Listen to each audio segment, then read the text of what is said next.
नमस्कार दोस्तों, great to India YouTube channel में आपका स्वागत है। यह है फ्यूचर लर्निंग प्लेटफॉर्म। जैसा कि दोस्तों आप सभी को पता ही है कि हमारी जो इम्पोर्टेंट सीरीज चल रही है राजस्थान हाईकोर्ट एलडीसी के लिए, जिसमें हमने जो सबसे पहले सब्जेक्ट लिया है वो राजस्थान जियोग्राफी है।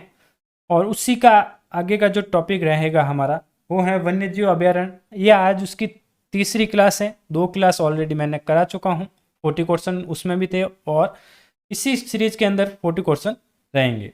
ये जो सेशन रहने वाला है बहुत ही इंपॉर्टेंट सेशन रहने वाला है। ज़्यादा से ज़्यादा इससे शेयर कर दीजिए और ताकि सभी बच्चों को इसकी हेल्प मिल सके। चलो क्लास को शुरू करते हैं। आज की क्लास का सबसे पहला क्वेश्चन, फर्स्ट क्वेश्चन क्या कह रहा है भाई? चित्तौड़गढ़ प्रतापगढ़ की सीमा पर स्थित किस अभ्यारण्य को उड़न गिलहरी के लिए जाना जाता है? उड़न गिलहरी के लिए किसे जाना जाता है जो कि चित्तौड़गढ़ और प्रतापगढ़ की सीमा पर है? तो ये जो है दोस्तों, ये है सीता माता अभ्यारण्य। कौन सा अभ्यारण्य है दोस्तों? ये सीता माता अभ्यारण्य है। याद रखना, इंपॉर्टेंट क्वेश्चन है। राज्य का ही नहीं, देश का सबसे पुराना जंतुआलय जिसे सन 1876 में स्थापित किया गया था वो स्थित है। वो कहाँ पर स्थित है दोस्तों? वो स्थित है दोस्तों जयपुर के अंदर। कहाँ पर स्थित है? जयपुर के अंदर। नेक्स्ट, रणथंभौर राष्ट्रीय उद्यान और रामगढ़ विषधारी अभ्यारण्य के बीच बाघों के आवागमन को सुगम बनाने के लिए स्थापना की गई है। ये किसकी स्थापना की गई है दोस्तों? ये की गई है संताल सागर आखेट निषेध क्षेत्र की स्थापना की गई है। किसकी स्थापना की गई है? संताल सागर आखेट निषेध क्षेत्र की स्थापना, जो कि रणथंभौर राष्ट्रीय उद्यान और रामगढ़ विषधारी अभ्यारण्य के बीच बाघों के आवागमन को सुगम बनाने के लिए की गई है। नेक्स्ट क्वेश्चन, राज्य में कौन सा जंतुआलय जो कि 1936 ईस्वी में पक्षीशाला के लिए प्रसिद्ध है? पक्षीशाला के लिए जो प्रसिद्ध है वो कहाँ पर है दोस्तों? वो स्थित है दोस्तों अपने, याद रखना, जोधपुर के अंदर। कहाँ पर स्थित है? जोधपुर के अंदर। नेक्स्ट, कौन सा जोड़ा सुमेलित है? इसमें से जो जोड़ा सुमेलित है उसके बारे में बताना है। देखते हैं, इसमें से जो 4 दे रखे हैं इसमें से एक जोड़ा सुमेलित होगा, 3 जोड़े असुमेलित होंगे। तो जो सुमेलित है उसके बारे में हमें बताना है। मरु उद्यान जीवाश्म एवं जीवशेषों का संरक्षण। जीवाश्म शेषों का संरक्षण ही मरु उद्यान का कार्य है। बिल्कुल फर्स्ट ऑप्शन ही सही है। आगे वाले भी देख लेते हैं। अमृता देवी कृष्ण मर्ग पार्क प्रवासी पक्षियों का संरक्षण, गलत है, हो जाएगा ये। केवलादेव गन्ना राष्ट्रीय उद्यान बाघ संरक्षण उद्यान, गलत। रणथंभौर राष्ट्रीय उद्यान काले हिरणों का संरक्षण, ये थोड़ा उल्टा, ये इसका हो जाएगा, ये इसका हो जाएगा, ऐसे है। तो इसका जो सही आंसर मैच हो रहा है, सुमेलित हो रहा है, वो है मरु उद्यान। तो ये ऑप्शन इसका राइट आंसर हो जाएगा। किस अभ्यारण्य में ग्रेनाइट, कार्टसाइट और सैंडस्टोन आदि चट्टानों की भरमार है? कौन से अभ्यारण्य में है दोस्तों? ये है दोस्तों अपने बैसरोडगढ़ अभ्यारण्य। बैसरोडगढ़ जो अभ्यारण्य है जो कि चित्तौड़गढ़ में है, वहां पर ग्रेनाइट, कार्टसाइट और सैंडस्टोन की अधिक चट्टानों का भरमार शुमार है। नेक्स्ट, किस पेड़ में गैस से विषपान करने की क्षमता सबसे अधिक होती है? गैस से विषपान करने की क्षमता सबसे अधिक कौन से पेड़ में होती है दोस्तों? ये होती है दोस्तों जलेबी वाले पेड़ में। जिसका पेड़ का नाम क्या है? जलेबी पेड़ नाम है। पीपल भी होता है, नीम और सागौन, उसमें से जो है जलेबी जो पेड़ है उसके अंदर गैस से विषपान करने की क्षमता सबसे अधिक होती है। राजस्थान में वनों को प्रशासनिक दृष्टि से कितनी श्रेणियों में बांटा गया? वनों को प्रशासनिक दृष्टि से कितने भागों में बांटा गया है दोस्तों? याद रखना, इंपॉर्टेंट है। ये 3 भागों में बांटा गया है। कितने भागों में? 3 भागों में। नेक्स्ट, देश की बाघ परियोजना के लिए प्रशासनिक व विकास कार्यों के नियंत्रण करने हेतु गठित स्टीयरिंग कमेटी का अध्यक्ष कौन है? स्टीयरिंग कमेटी का अध्यक्ष कौन होता है दोस्तों? ये होता है देश का प्रधानमंत्री। कौन होता है? देश का प्रधानमंत्री होता है, जो कि देश की बाघ परियोजनाओं के प्रशासनिक एवं विकास कार्यों के नियंत्रण करने हेतु गठित की गई है। मरु उद्यान जैसलमेर की प्रमुख विशेषता है। किसकी है दोस्तों? मरु उद्यान में ये होता है गोडावन के लिए। किसके लिए प्रसिद्ध है? जैसलमेर में गोडावन के लिए जो है मरु उद्यान प्रसिद्ध है जैसलमेर के अंदर। ये प्रमुख उसकी विशेषता हो जाएगी। गोडावन के संरक्षण के लिए राजस्थान सरकार द्वारा चलाया जा रहा है अभियान। जो गोडाउन का संरक्षण हो रहा है उसके लिए जो अभियान चलाया जा रहा है राजस्थान सरकार के द्वारा, वो कौन सा अभियान है दोस्तों? वो बताना है। तो वो अभियान है ऑपरेशन बस्टर्ड, व एक और है जीन पुल संरक्षण अभियान। ये दोनों हो जाएंगे, ऑपरेशन बस्टर्ड और जीन पुल संरक्षण अभियान, यानी उपयुक्त दोनों, सी ऑप्शन इसका राइट आंसर हो जाएगा। कलात्मक घोंसले के लिए प्रसिद्ध पक्षी है, कलात्मक जो घोंसला होता है उसके लिए प्रसिद्ध पक्षी कौन सा है दोस्तों, याद रखना है उसका जो प्रसिद्ध पक्षी है बैया, जिसका क्या नाम है, कलात्मक घोंसले के लिए प्रसिद्ध पक्षी का नाम हो जाएगा बैया।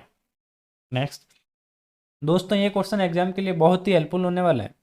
ये जो मैं प्रीवियस ईयर के क्वेश्चन है उन्हीं को लेके आ रहा हूँ, और Rajasthan high court LDC, Rajasthan high court जो एलडीसी हैं, और उसके अलावा जो आने वाली वैकेंसियाँ हैं सीएट वगैरह, और राजस्थान की जो सारी वैकेंसी आ रही हैं जिसमें राजस्थान जीके पूछा जाएगा, उसके लिए बहुत ही हेल्पफुल होने वाली क्लास। तो ज़्यादा से ज़्यादा इसे शेयर करें, और अभी तक आप चैनल को सब्सक्राइब नहीं किया है तो चैनल को सब्सक्राइब कर दें, ताकि आने वाले वीडियो के बारे में आपको पता चल सके। हमारी ये रेगुलर क्लास हो रही है, इसी के साथ ही कला एवं संस्कृति की भी क्लास चल रही है साथ साथ, तो वो भी देखना ना भूलें। भाई 13वें क्वेश्चन की बात कर रहा है कि पश्चिमी राजस्थान में कुर्जा नाम संबंधित है। कुर्जा किस नाम से संबंधित है दोस्तों, कुर्जा किससे कहा जाता है, याद रखना है कुर्जा कहा जाता है कबूतर को। किसको कहा जाता है, कबूतर को। ये पश्चिमी राजस्थान के अंदर प्रसिद्ध है कुर्जा, कुर्जा यानी कबूतर। राज्य का सर्वाधिक न्यूनतम वन क्षेत्र वाला जिला है, न्यूनतम वन क्षेत्र वाला जिला कौन सा है राज्य का, वो बताना है राजस्थान के अंदर। तो वो हो जाएगा दोस्तों, याद रखना है, इंपॉर्टेंट है, चूरू। क्या हो जाएगा, चूरू।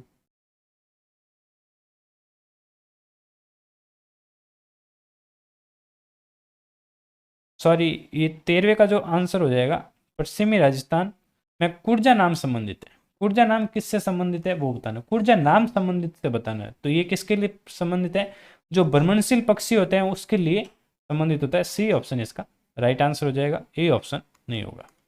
नेक्स्ट, जिले के कुल भौगोलिक क्षेत्रफल में वन क्षेत्र का सर्वाधिक, वन क्षेत्र का जो सर्वाधिक प्रतिशत किस जिले में है, सर्वाधिक जल प्रतिशत किस जिले में है दोस्तों, तो ये हो जाएगा दोस्तों अपने प्रतापगढ़ में। कहाँ पर हो जाएगा, प्रतापगढ़ में।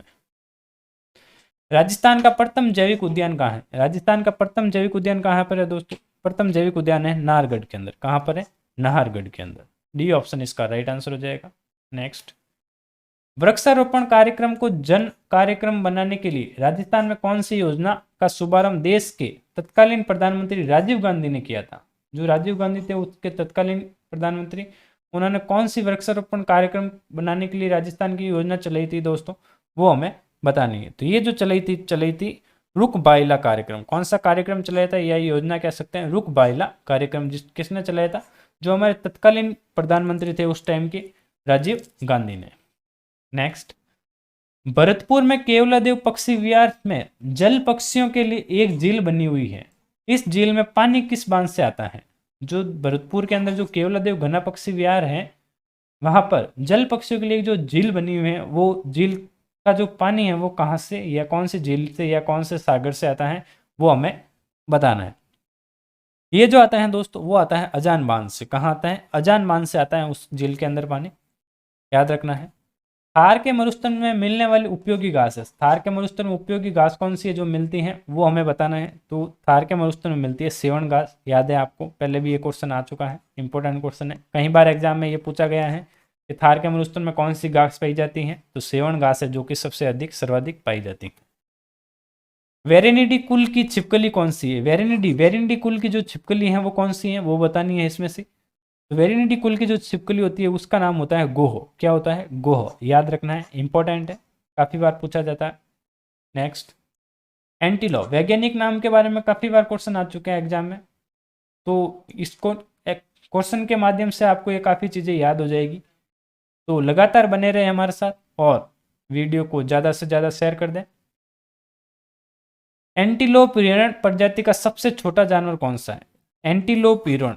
एंटीलोप हिरण कैसा होता है, उस प्रजाति का जो सबसे छोटा जानवर है वो कौन सा है। एंटीलोप हिरण की जो प्रजाति है उसका सबसे छोटा जानवर का नाम बताना है। तो वो होता है दोस्तों चौसिंगा। कौन सा होता है, उसका जो नाम होता है चौसिंगा। सी ऑप्शन इसका राइट आंसर हो जाएगा।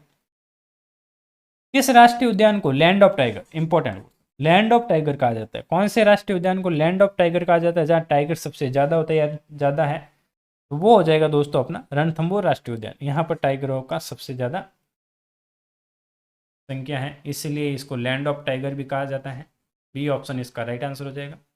निम्न में से जंतुआलय की स्थापना से संबंधित कौन सा युग्म असत्य है, जंतुआलय से संबंधित स्थापना है वो कौन सी है जो असत्य है, वो हमें असत्य के बारे में बताना है। 3 सत्य होंगे, एक असत्य होगा। देखते हैं। जयपुर 1876 में, बिल्कुल सही है।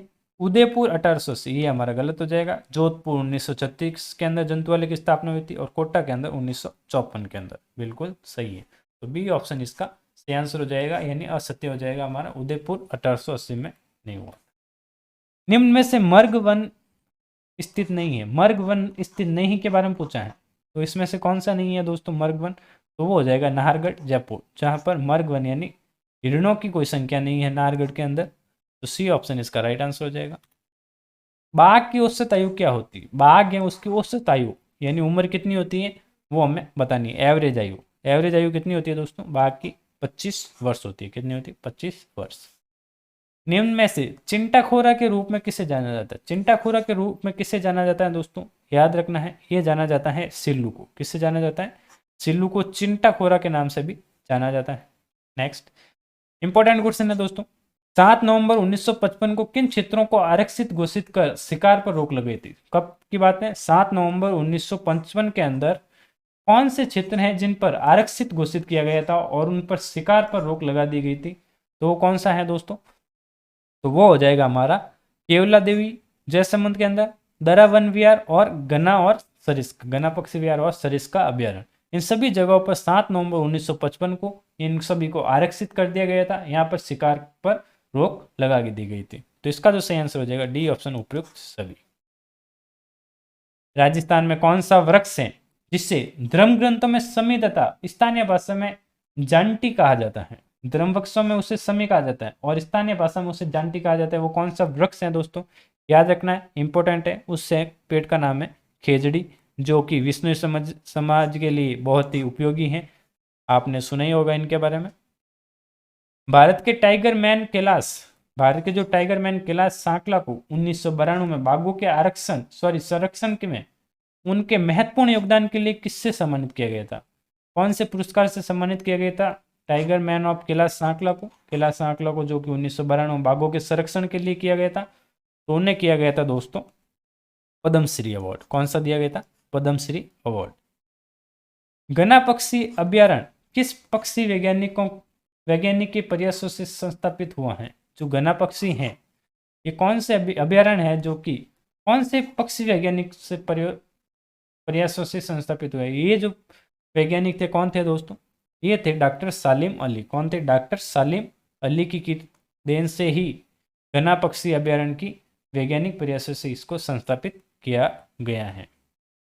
निम्न में से कौन सा वृक्ष शुष्क मरुस्थलीय वनस्पति वर्ग का नहीं है, वर्ग का नहीं के बारे में पूछा है, कौन सा वृक्ष है जो कि शुष्क मरुस्थलीय वनस्पति वर्ग का नहीं है, वो हमें बताना है। तो इसमें से देखते हैं, सागवान पहले ही है जो कि नहीं है, थोर होता है, बबूल होता है और खेजड़ा होता है, तो ये ऑप्शन सागवान है जो कि शुष्क मरुस्थल के अंदर नहीं पाया जाता है।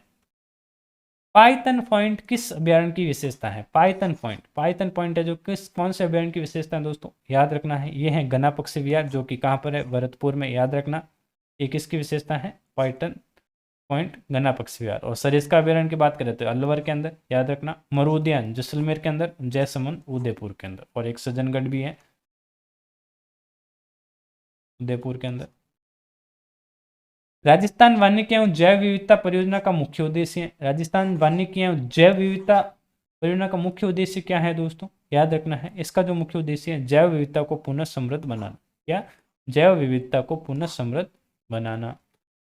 सागवान के वन सबसे अधिक किस जिले में पाए जाते हैं, सागवान के वन सबसे अधिक पाए जाते हैं बांसवाड़ा के अंदर। कहाँ पर पाए जाते हैं, सबसे अधिक बांसवाड़ा के अंदर, जो कि साल भर यहाँ पर वर्षा होती रहती है।